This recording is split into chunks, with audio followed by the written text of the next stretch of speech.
રાજગીર, બિહારમાં એક નવા આંતરરાષ્ટ્રીય ક્રિકેટ સ્ટેડિયમનું નિર્માણ થઈ રહ્યું છે, જે રાજ્યના રમતગમત ક્ષેત્રમાં મહત્વપૂર્ણ પ્રગતિનું પ્રતિબિંબ છે. આ સ્ટેડિયમ 90 એકર જમીન પર ફેલાયેલું છે અને તેની બેઠક ક્ષમતા 45,000 હશે, જે બિહારનું સૌથી મોટું અને આધુનિક સ્ટેડિયમ બનશે.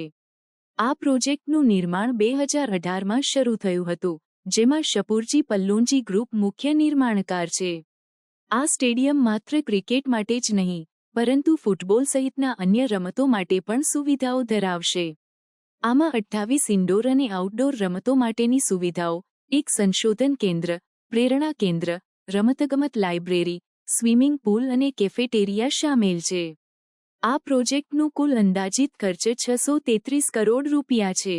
2024માં મુખ્યમંત્રી નીતિશ કુમારે રાજગીર સ્પોર્ટ્સ કોમ્પ્લેક્સ અને ક્રિકેટ સ્ટેડિયમનું ઉદ્ઘાટન કર્યું, જે 750 કરોડ રૂપિયાના ખર્ચે નિર્મિત થયું છે. આ સ્પોર્ટ્સ કોમ્પ્લેક્સમાં 23મી વધુ રમતો માટેની સુવિધાઓ છે અને રાજ્યના ખેલાડીઓને વિશ્વસ્તરની તાલીમ માટેનું માહોલ પ્રદાન કરે છે. આ સ્ટેડિયમના નિર્માણથી બિહારના રમતગમત પરિદૃશ્યમાં મહત્વપૂર્ણ પરિવર્તન આવશે અને રાજ્યને રાષ્ટ્રીય અને આંતરરાષ્ટ્રીય સ્તરે રમતોના આયોજનો માટે એક મહત્વપૂર્ણ સ્થળ તરીકે સ્થાપિત કરશે.